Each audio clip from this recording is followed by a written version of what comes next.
Vapor. Real nasty one, too.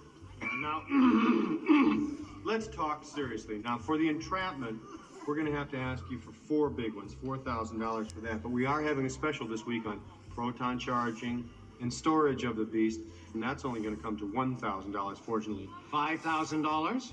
I had no idea it'd be so much. I won't pay it. Well, that's all right. We can just put it right back in there. Thank you. We certainly can, Dr. Beckman. No! All right.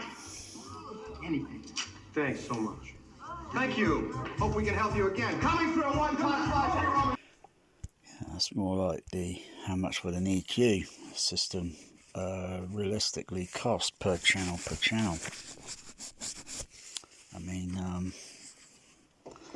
the speaker is not perfect. Measure an amplifier response, you get a perfect response, you get a perfect flat response. So I've got an RAW connected to the THX on the amplifier return. So I'm fully running through the DCX now. So I can change the crossover frequency. Okay, these are... That's done no smoothing. That was just done on the microphone up there near to the HF. JBL 2380, 2380A connected to JBL 2446 compression driver. So that's near the AT screen. If I measured that differently, of course, on the bench, measure it, the EQ.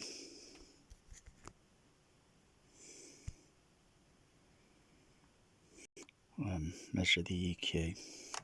Okay, so I'm only doing this electronically at the moment through the amplifier return. So I'll just run the sweep from 200. It'll go up to the crossover point and there'll be a little wiggle or whatever. I'll just make sure I've got the EQ on this one bypassed. Just bypass it there on the bass mid. Okay, ABC is in default. Okay, just run the sweep. Should do the sweep.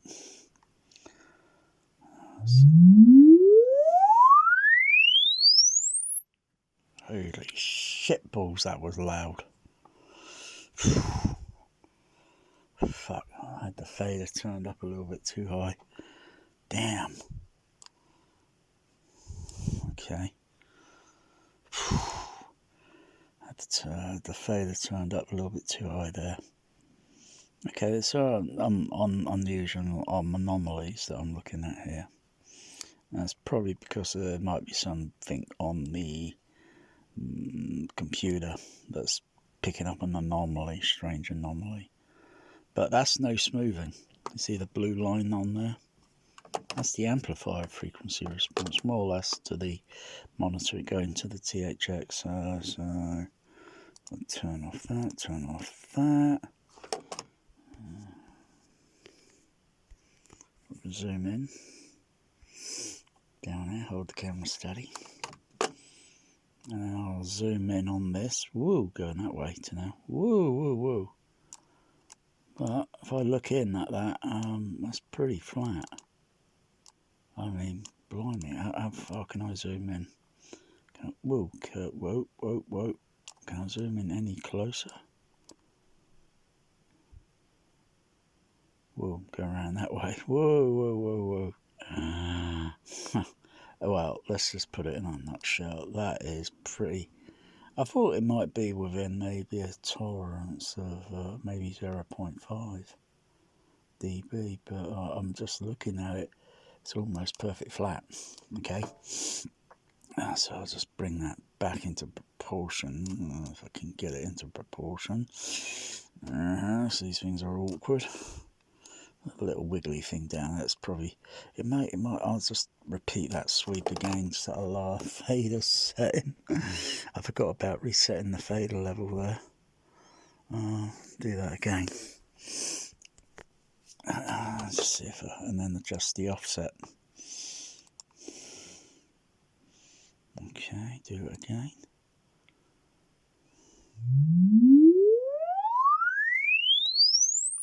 Oh, that bends my ears. It's okay, it's not going to get picked up on the microphone because it's doing it direct. I'll just have a look, see if I bring up that again. Just the boss it there. Okay, come on, adjust it. Okay, hold it there. And I'll go on to the offset. 1, 2, 3. Readjust that, bring that offset up. So that was done at a lower level, just to check if there was a strange anomaly. But the little wiggles there, I'm just ignoring. That's just caused by the monitor or something. So, okay, it's not a big deal. I can see it's not. I can tell it's not a big deal. It needs to. Could be the transformer on the monitor thing, and it's just doing some strange anomaly. But basically, it looks flat. You know, the response. You know, hasn't got too many wiggles in it, and that's no smoothing. I'll bring up one of the closer responses. That's an EQ response that I think I did up close. Bring up the green one. Yeah, the green one there is no EQ, no PEQ. That's just using the Behringer DEQ. The DCX, sorry, the Behringer DCX 2496. And there's only 9. I can only use up to about 9 PEQs on that HF. That's the most I can get out of that. And it's looking at the pink noise and thinking, oh, should I go over there a little bit and maybe pull that frequency, because that one's going up a bit too high, whereas this, you know, it's going up way too there. So I had to bring it down, get it as, you know. But there's a few other bands there I can see. And then look at all these bands here. You got the line here, this line going down.